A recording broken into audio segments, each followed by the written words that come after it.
Polisi memastikan telah menangkap 15 orang terkait penculikan dan pembunuhan Kepala Cabang Bank BUMN yang jasadnya ditemukan di area sawah di Bekasi, Jawa Barat. Polisi masih menyelidiki peran serta motif pembunuhan.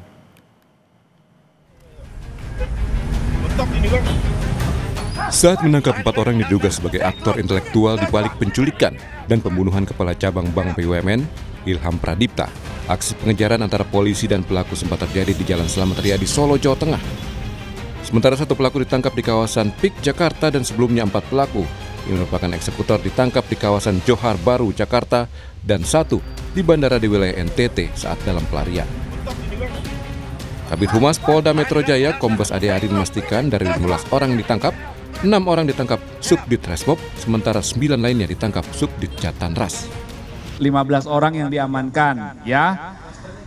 6 orang diantaranya itu diamankan oleh rekan-rekan dari Subdit Resmob, kemudian 9 orang lainnya itu yang mengamankan adalah Subdit Jatanras. Ini membutuhkan waktu, kami harus hati-hati, kami harus berdasarkan SOP, kami juga harus proporsional. Universitas Gadjah Mada UGM menyampaikan bela sungkawa atas meninggalnya Muhammad Ilham Pradipta, Kepala Cabang Bank Pelat Merah Cabang Cempaka Putih, Jakarta Pusat. UGM mengecam keras tindak kekerasan yang menyebabkan kematian almarhum dan mendukung proses hukum yang transparan serta berkeadilan.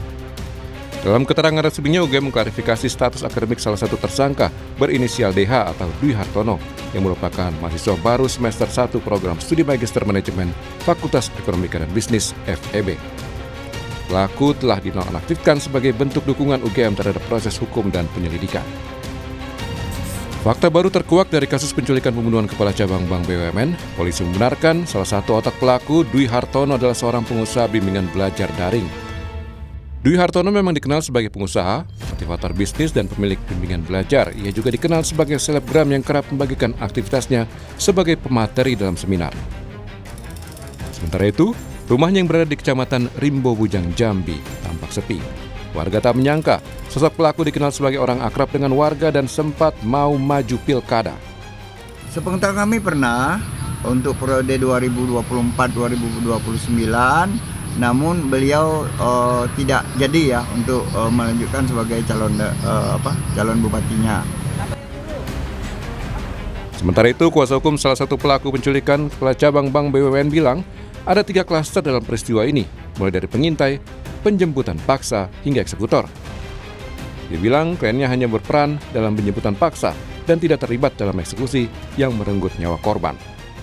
Mereka mengantar itu mereka juga dalam tekanan. Dan mereka salah satu terduga penjemputan paksa ini menyampaikan ke keluarganya bahwa mereka memang baru diperintahkan untuk membuang jenazah. Jadi peran mereka itu sampai di situ. Hingga saat ini 15 pelaku kasus pembunuhan Kepala Cabang Bank BUMN masih diperiksa dan polisi belum mengungkap motif dan peran masing-masing pelaku. Tim Liputan Kompas TV.